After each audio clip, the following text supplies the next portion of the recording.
Go.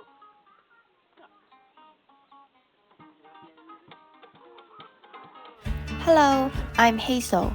I'm from the Hong Kong Red Cross of the Red Cross Society of China.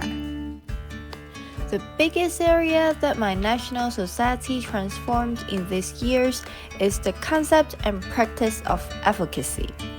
To Hong Kong Red Cross, advocacy is a strategic process through persuading and influencing the target audiences to act in the interests of vulnerable people for the cause of humanity.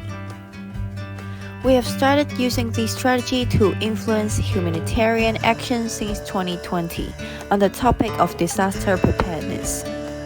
We advocate everyone has a role in disaster preparedness, which means no matter who you are, where you come from, what background you have, you could prepare yourselves and the community before disaster comes so as to reduce the possible consequences. We also advocate for the use of AED and bystander power. It means you can always help in sudden cardiac arrest so that the patient suffering would have a higher survival chance. Apart from the community advocacy I mentioned, we also do internal advocacy. We thought how good it is to make all staff members understand what advocacy is and take action. So, we advocate that every staff could do advocacy, and we would equip them with the related concepts and basic skills. But why does Hong Kong Red Cross talk about advocacy? Hong Kong Red Cross, same as the movement, is committed to improving the situation of the underprivileged. We believe that everyone can contribute to the prevention and reduction of human suffering so that every person can live with dignity. Through advocacy, we aim to lead and mobilize actions and voices for humanity. On the other hand, in Hong Kong Red Cross is the only non-governmental organization that promotes humanitarian actions, and we believe that it needs a systematic approach to encourage people to join the humanitarian force out of their free will. As a result, we started to explore advocacy as a means to achieve our goals. The way we do advocacy focuses on four main areas.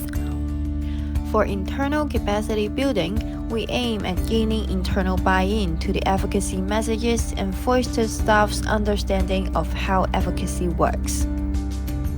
For partnership building, we want to build partners' buy-in to our messages and the values behind them. We also work with partners to drive humanitarian actions in the community.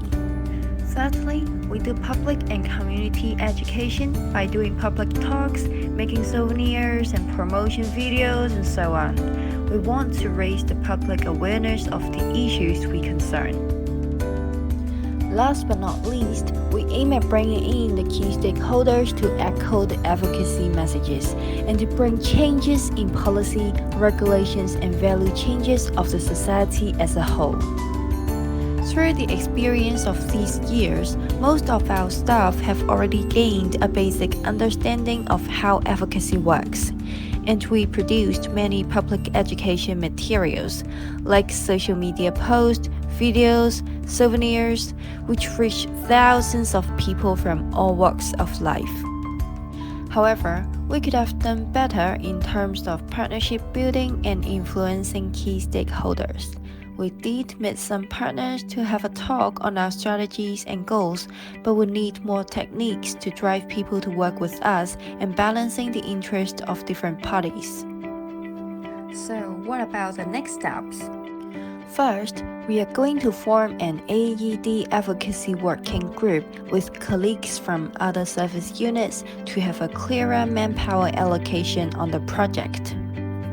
Second, we will work harder on external partnership building so as to persuade more like-minded partners to work with us. Now, just one more message.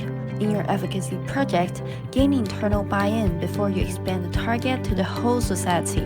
Your colleagues are always your biggest backup. Go.